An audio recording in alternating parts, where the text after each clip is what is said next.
earth can anyone, even Nigel Mansell, survive something like this?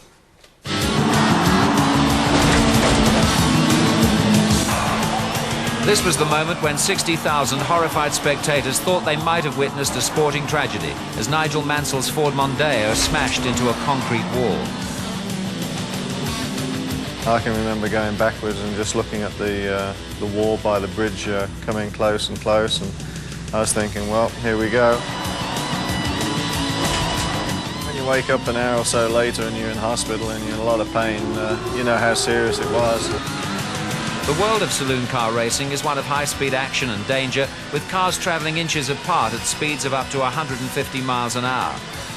The driver who goes fastest may win, but the driver with the best-built car lives to win another day.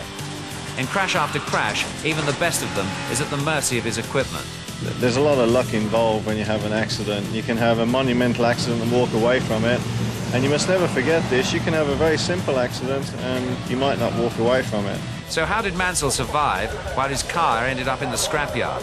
Mansell's life was saved by the meticulous attention to safety incorporated into the car by its designer, fellow racing driver Andy Rouse. We were confident that it was a very strong car because I normally drive the car, so I make sure it's strong. And you know, there was a lot of damage to it, and the area that Nigel was sitting in was completely undamaged, which is exactly what we wanted to achieve. The quest for better safety has united car makers, drivers and race organisers. Manufacturers use the lessons they learn from the crashes of these super powerful racing cars to improve design of the family cars we drive every day. Research carried out at the Motor Industry Research Association sets the minimum limits. Their tests have given them invaluable knowledge of what happens to cars and people in high-speed crashes. At Andy Rouse's workshops, that information is used to take a normal family saloon and turn it into one of the country's most robust cars. Rouse is one of the world's top racing drivers with a record of 60 wins and 4 British championships under his belt. The £150,000 cars he builds are driven to the limits of their design performance, so safety features are crucial. They begin with the main structure of the car. And so we construct inside the car a roll cage which keeps the driver safe in the case of a rollover or a heavy accident. And as you can see, there's lots of tubes going all directions which protect the driver from an impact in any direction.